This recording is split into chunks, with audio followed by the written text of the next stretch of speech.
Yo, people, I say,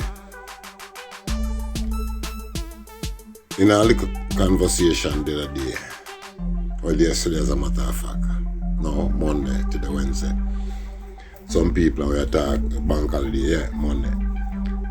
The people must say, somebody I say, enough Jamaicans don't know that since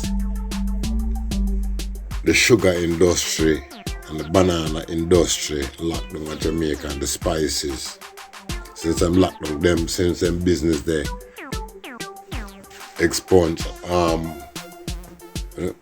don't remember if I expunge the word them use, but since them business they no exist no more, it's like hotel business, tourism, beach resorts are the business where the British are run at Jamaica.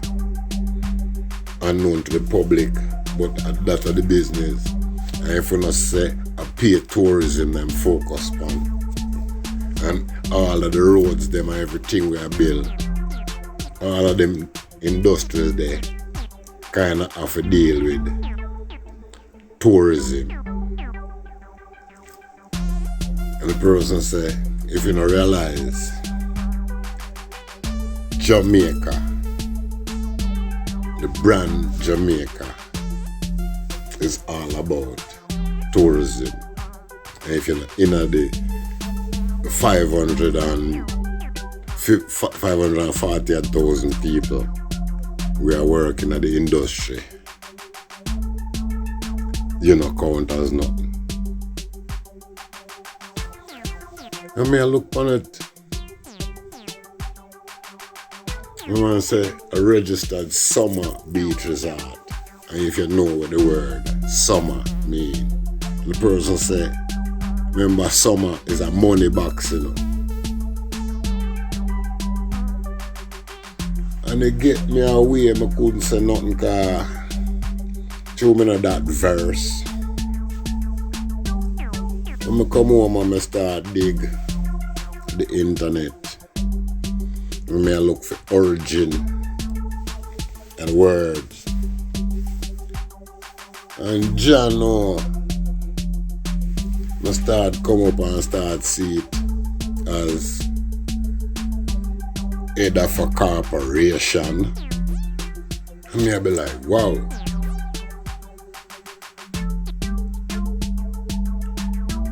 Now it a match with my little man I say. I start look on these things and I start try put two and two together, and I say, no wonder Ed Bartlett, all of them people and the Vars them and all of them. Cause if the company Jamaica is a beach resort, cause what them say them only have about 2.5 miles at the coastline left for the public. So if the rest of it is private, like what them say is a company own all of them resorts, then we're really in a trouble, because that's why in the farming take care of nothing except the hotel them and just them thing that them people them jump out for where they when Beryl touch the coast. And then me look on how them avoid tourists from mingle with the local population. And I start realize a really company business the people them depend. Cause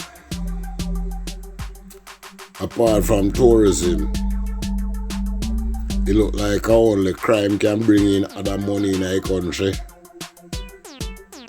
For other governments give them aid to deal with crime, especially America.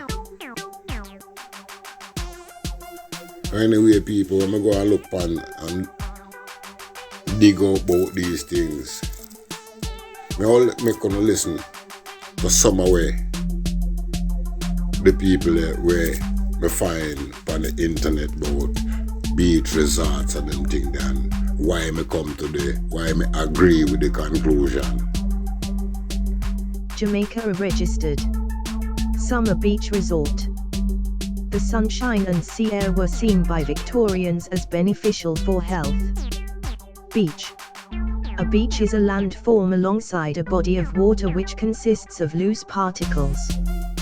The particles composing a beach are typically made from rock, such as sand, gravel, shingle, pebbles, etc., or biological sources, such as mollusk shells or coralline algae. Summer, N.1. Hot season of the year, source also of Sanskrit summer season, half year of Western Hama in summer Armenian Am in summer Old Irish Sam, Old Welsh Ham, Welsh half summer. The meaning age in years, counted by summers, is by c. 1300. As an adjective from c. 1300, of or pertaining to summer.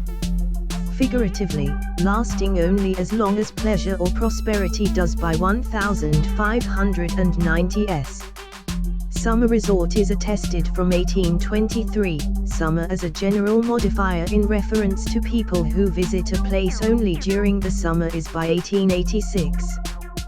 The theatrical summer stock is attested from 1941, see stock, N.2, originally especially of companies organized for summer resorts. Summer camp as an institution for youth is attested from 1886, summer school first recorded 1810, theatrical the U.S. Southern Summer Kitchen, away from the house, is so called by 1874. A summer's day as a very long day is by c. 1300. Old Norse Sumarsdag, first day of summer, was the Thursday that fell between April the 9th and 15th. Summer, N.2. Also from late 13c. Summer, v. Past the summer, reside during the summer mid 15c, summon, from summer, N.1. Related, summered, summering. Also from mid 15c. Summer, N.3. One who adds 1610s, agent noun from some, v. Entries linking to summer. Stock, N.2. Early 15c, supply for future use, collective wealth, mid 15c, sum of money set aside for a specific purpose, Middle English developments of stock, N.1, but the ultimate sense connection is uncertain. Perhaps the notion is of the trunk from which gains are an outgrowth, or from stock, N.1, in obsolete sense of money box, c. 1400.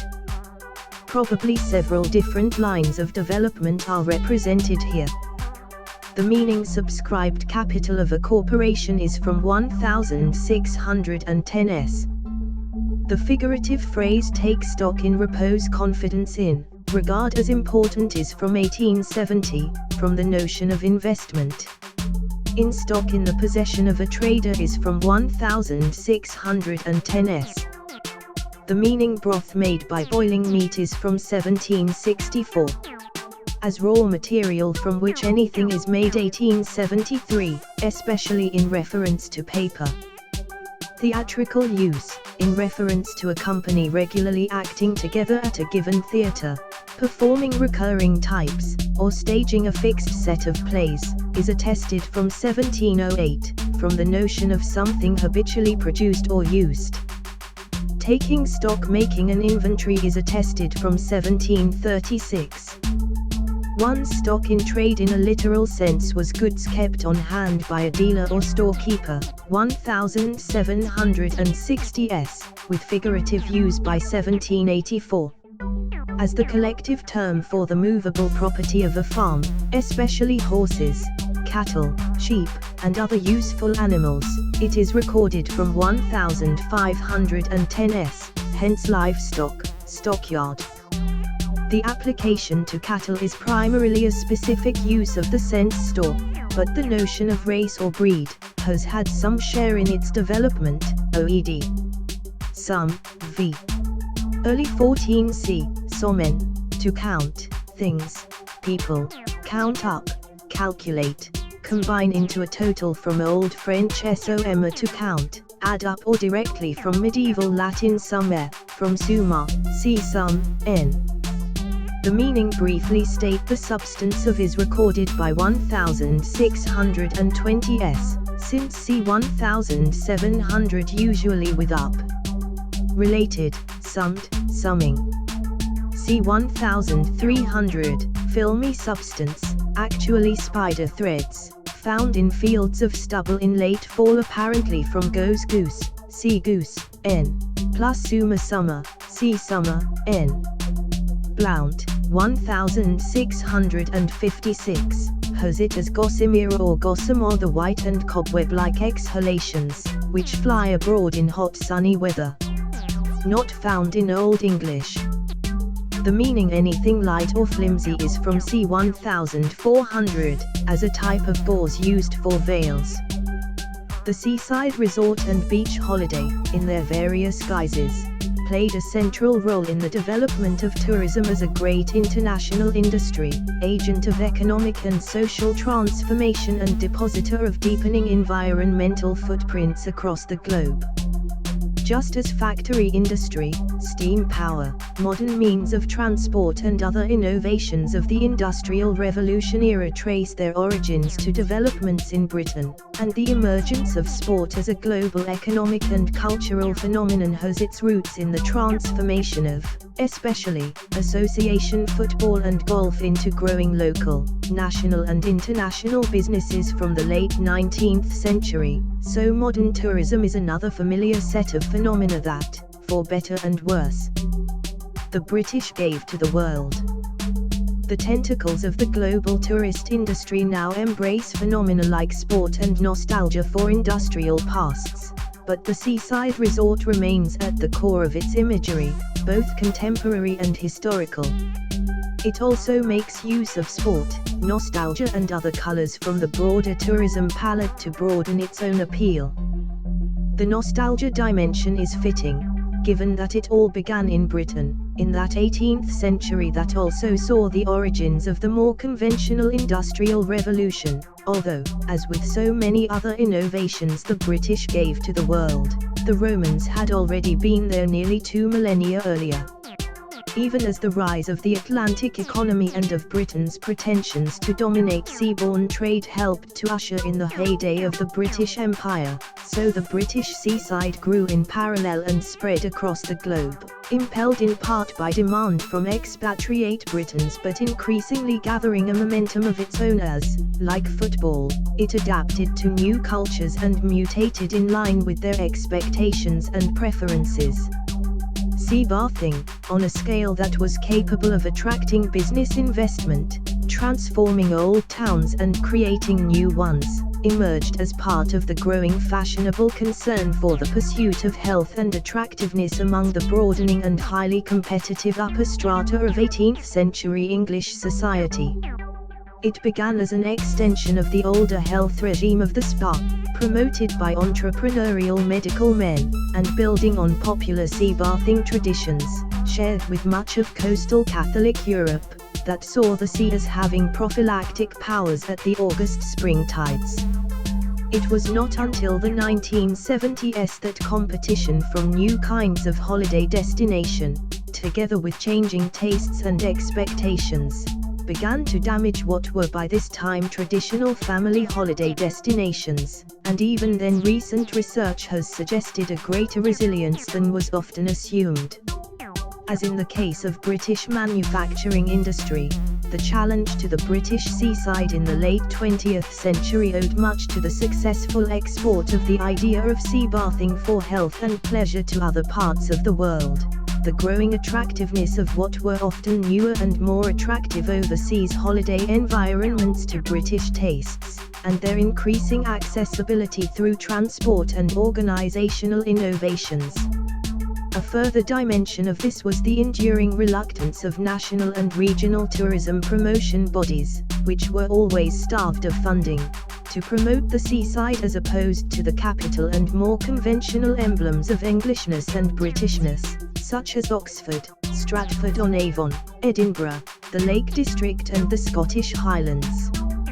But the spread of the modern seaside resort from its 18th century British origins to become a global phenomenon, undergoing various transformations in the process and thereby generating intensifying competition for the original, and increasingly mobile, British market, began early and is still continuing, with the relentless advance of the pleasure periphery across endlessly desirable, but not, it is becoming clear, endlessly available, vistas of new and unspoiled coastline.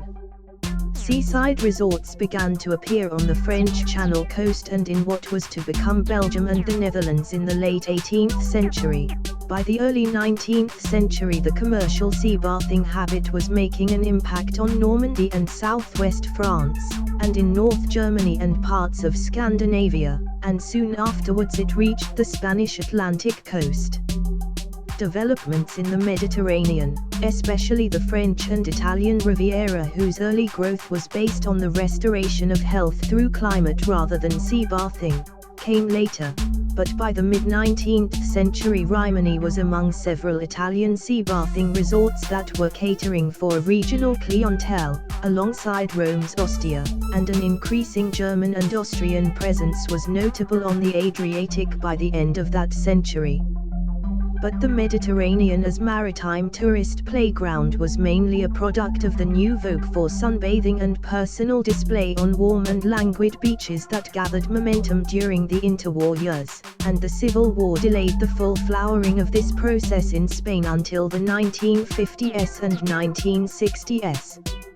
Jamaica now receiving over 1 million tourists each year. Services now account for over 60% of Jamaica's GDP and 1 of every 4 workers in Jamaica works in tourism or services. However, according to the World Bank, around 80% of the money tourism makes in Jamaica does not stay on the island, but goes instead to the multinational resorts. Jamaica is great for beachside drinks and late-night dancing. Commercial sea bathing spread to the United States and to the British Empire. They soon developed more relaxed attitudes to bathing, including issues surrounding modesty and the mingling of the sexes on the beach, casino gambling, drinking, Sunday observance and public dancing than were to be found. As contrasts sharpened between religious and highly commercial resorts and new coastlines opened out, race also became an issue here, and also added an important dimension to problems and conflicts in the new resorts. As sunshine, swimming and hedonism displaced fresh air, control and formality as the dominant seaside resort idioms in growing numbers of resorts in the post-war decades, and as external resort cultures developed a momentum of their own which came back to affect expectations in Britain, not least because so many Britons were taking up the opportunity to sample other seaside climates and cultures through the growth of the airborne package tour from the 1960s, though it had many antecedents for the more affluent and leisured, the British seaside found it increasingly difficult to cope with the competition. As with factories, empire and football, a set of exported British inventions had transformed great swathes of the rest of the world, only for them to acquire a life of their own, develop the imported habits and institutions in new ways. Yeah, people, after we listen to that, I go back and ask myself now, was Mirasee Cool the first hotelier in Jamaica and possibly the world? Back in the 1820s, 30s, 40s, she around the world and set up hotels. She had come England here from 1821 and treat sick people from she was 16-year-old. That time Florence Nightingale they even born when she had treat sick people.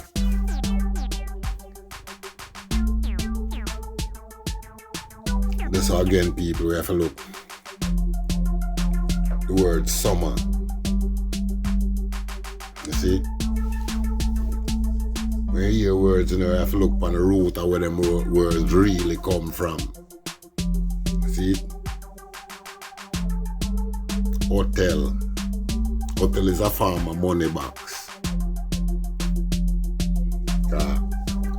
When them say we live in a boxes people really live in it. So that's a money box. Summer school. And one of the derivative offspring I word summer. Mercy Cole mother used to run a summer school as well. So all of these things, and through these people, she was a mulatto, mixed race. She not get no recognition. Even though she not call herself black. So she a mulatto, she claims she not black. Or Negro. That's why I thought if she recognize herself, maybe she would then get her award then. When she write all her book, they wouldn't even publish her book them. And Florence Nightingale can get all of the credit for everything where she do. The secretary, where Britain does a book and turn her into a secretary, go take notes. A war council. And send her governor go take notes of where this lady with the lamp a do. Cause so much soldiers are all about to talk about her and give her so much praise, and they can't afford to make that happen right in them time, in the 1850s, when racial prejudice are coming, when black and white thing really a take root. Civil War go on just about to kick off in America and them thing there. And in the 1860s, when she tried to write her book, when she come back to England and do her book, they wouldn't make them do her memoirs, but they wouldn't do none of her medical things. Them cause when them came, them go against the laws of physics, laws of science. Yet still, them take notes of what she do and go back and practice them and perfect them and come out with pharmaceuticals.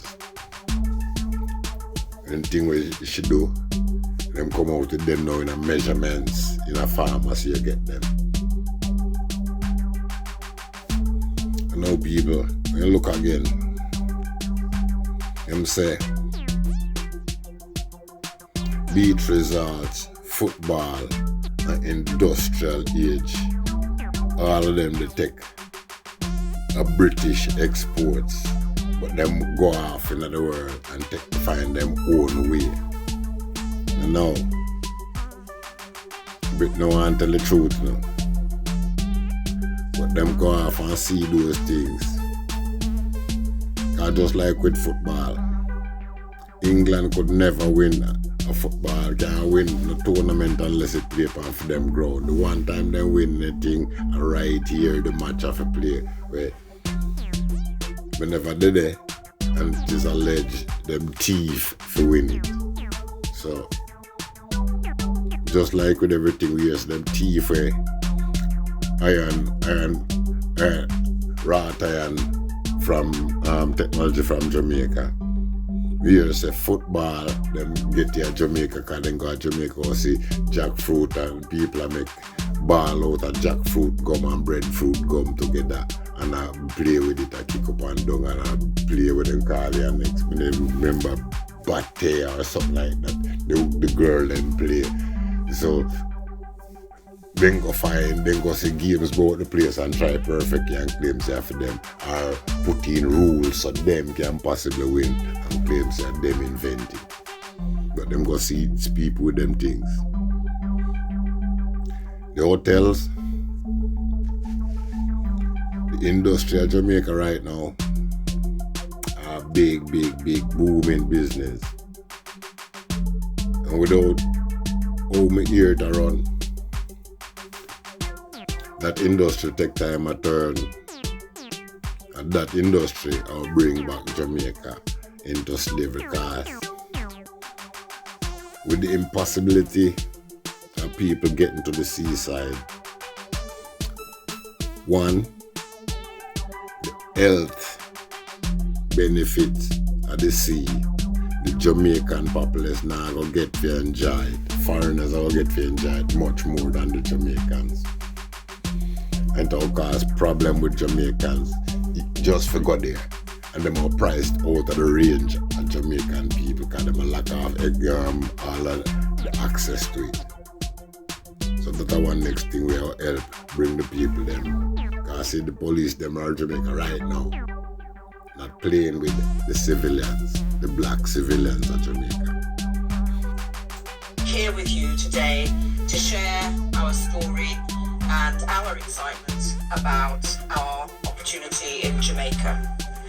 In the next 10 to 15 minutes, I aim to take you through our exciting opportunity offshore Jamaica. I'll start at the macro level, why this opportunity makes good business sense. Then we will look at how we can monetize and realize the vast value that lies in this acreage.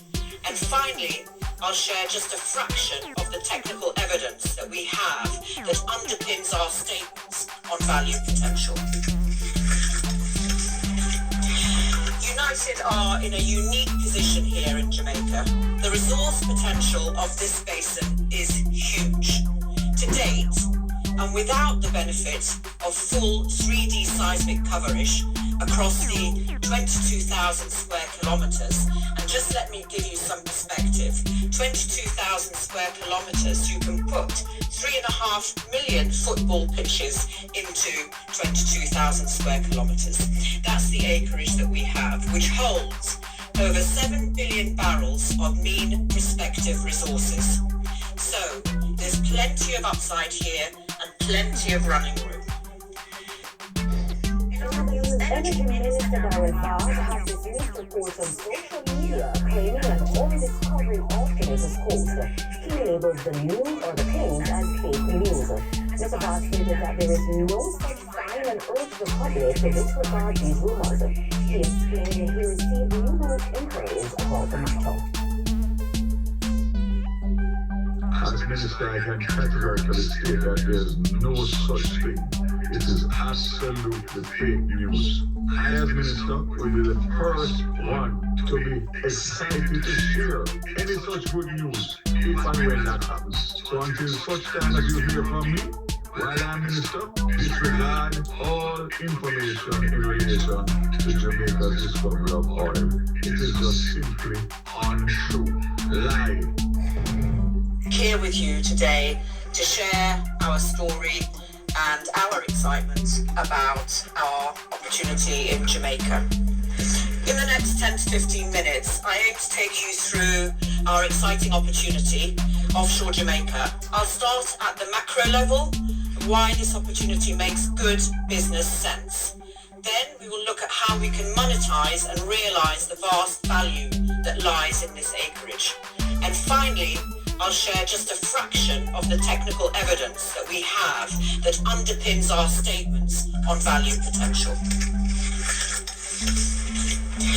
United are in a unique position here in Jamaica. The resource potential of this basin is huge. To date, and without the benefit of full 3D seismic coverage across the 22,000 square kilometers, and just let me give you some perspective, 22,000 square kilometers, you can put 3.5 million football pitches into 22,000 square kilometers. That's the acreage that we have, which holds over 7 billion barrels of mean prospective resources. So there's plenty of upside here and plenty of running room. On top of this, and very important, is that the fiscal terms here rank right at the top in terms of attractiveness. When you couple this with how supportive and flexible the government are, the first mover advantage for anyone wishing to grow a valuable business here in Jamaica for the sustainable development of the nation and your own business are undeniable. And let me say that the opportunity to participate in Jamaica is far more than an opportunity to participate in exploration. What we will be doing here is opening up a new basin. You will see later in the presentation how analogous this opportunity is to Stabroek license in Guyana in terms of block size, resource potential, prospect size distribution and production potential. Tonight we gather in the spirit of partnership and collaboration to celebrate the fruitful relationship between United Oil and Gas PLC and the Jamaican government. The occasion makes a significant milestone in our collective efforts to unlock Jamaica's offshore oil and gas potential and foster sustainable development for the benefit of our nation and its people. Good evening, everyone, and welcome. And thank you very much to His Excellency Alexander Williams and, of course, Lawrence Jones and the JAMPRO team for hosting us here tonight. As Brian said, I'm director at United, and I'm really excited to be here with you today to share our story and our excitement about our opportunity in Jamaica. With the island of Jamaica and the government, not only the host government, the political opposition as well. Everybody's very keen and supportive to see this well drilled, purely because of the economics, the potential upside and value. The size of the prize is huge for what is a reasonably low minimum investment, and in fact, as a demonstration of the support of the government, they kindly hosted us this evening for this evening's shareholder event, which we're very excited about. The energy demand for the world is going to be fulfilled all the way out to 2050 by at least between 40 and 50% coming from fossil fuels. We're in an energy transition. Transitions take decades. And there's a growing realisation that reserves have to be replaced in order to meet that energy demand. The potential is huge. It's a potentially life-changing licence for the island of Jamaica. The size and scale and value is truly mind-blowing. This project could be potentially 7 billion barrels of recoverable oil. It could potentially double the GDP of the island as a standalone project, and it could also generate over $30 billion of tax take for the island of Jamaica. So the scale is quite substantial. The Jamaican opportunity is a really unique one. It's a massive acreage holding, over 22,000 square kilometres, which is the equivalent of 3.5 million football pitches, and really the opportunity to be first mover in a country that is energy hungry, that would like to replace its imports with indigenous supply. More than that, the way that we're looking at Jamaica now and the technical work that's advanced, we see a real opportunity for a string of pearls in terms of exploration and development. And we're really looking at early commercialisation and how we can do that. And with that, we've built a development around conventional. It's using floating production and storage offshore systems, such as used in the Stabroek license in Guyana, for example. And actually, we have many similarities to the Stabroek license. So, in the look at how we would go about commercialising these opportunities, we've really started to attract and engage with a number of partners, and we're really taking those conversations forward. And of course, our joint purpose with the Jamaican government is to get to a point of commercialising and getting to production as early as possible. It's frontier exploration. There's not too many of those projects left in the world, and the fact that a company of our size has 100% of 29,000 square kilometres of acreage is really, really impressive. And it's in our hands now to move it forward. And as I've touched upon, the size of the prize is so big for what is really a minimal investment up front. So I think we're really excited now moving forward into the remainder of this year with our existing work programme and hopefully drilling an exploration well in 2025 or 2026. This year we've appointed a new country manager, Verona Thompson, and she'll lead operations on the ground and help us with all the permitting that's required for this year's work programme in advance of hopefully drilling an exploration well in 2025. We've also invested quite substantially in a number of training and educational programmes. To date, since we've come into the licence and taken over operatorship, we've invested over $500,000 in training and educational programs. So the relationship is very strong. I think the shareholders really need to get behind the story now and really support the work program and what we're trying to achieve. Tonight's presentation will be available on our website, and I really urge our shareholders to have a read of it. The technical story has evolved substantially over the last number of months, and we're really excited now. There's a number of additional leads and prospects that we've been working on, and the presentation will capture a lot of that detail. So I've been to a lot of presentation, and this one was quite good in terms they provided a lot of technical details that somehow in other presentation they wouldn't give. So I come away with a lot more information that would allow me to consider making an investment in this company or not.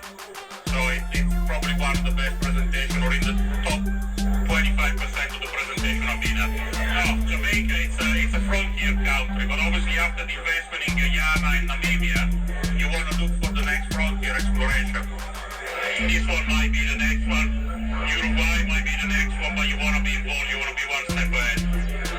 It is a great project, it is a great opportunity, and what I would say is it's great to be working for United Oil and Gas, especially at this time, being in a project for so long in the past, and to finally see, things pushing forward.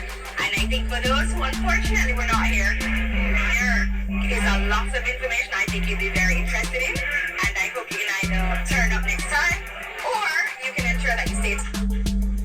I thought it was very refreshing, Andrew, to hear the Jamaicans speak welcomely to the oil and gas industry, and I compared that to what the UK government is saying. For example, while I know that the UK government is importing oil from regimes that we don't support, and I thought that it was very welcoming, and it resonated with me, and generally I think the Jamaican people are very welcoming, and that resonated as well. It was, it was just a very pleasant, and I appreciated that gesture to the industry. I thought the presentation itself was brilliant and well done, and I really enjoyed going through an oil and gas presentation with the wafts of the smell of rum in the room. So it was very, very pleasant and good company. The key takeaway for me tonight was just the scale of the prospects, and I don't think the stock market really fully appreciates just how, one, advanced the prospects are, two, the scale of them. I mean, talking about 7 billion barrels of reserves is globally significant, and I mean the $70 billion MPV they're talking about across all those targets. When you think that United Oil and Gas share price at the moment, market value of the company, there's a huge opportunity for United shareholders. I just don't think that's really understood by the market. And the other thing that I really found fascinating was the comparison to what's the Guyana prospect and the Stradbroke prospect, and looking at the Walton-Barat prospect together, and just how similar they are in terms of the rock structure and the risk profile and the scale of those assets. And you think Guyana is now the fastest growing economy in the world. What's happening there is truly transformational, and Jamaica, 3 million inhabitants, something like this for that country is going to be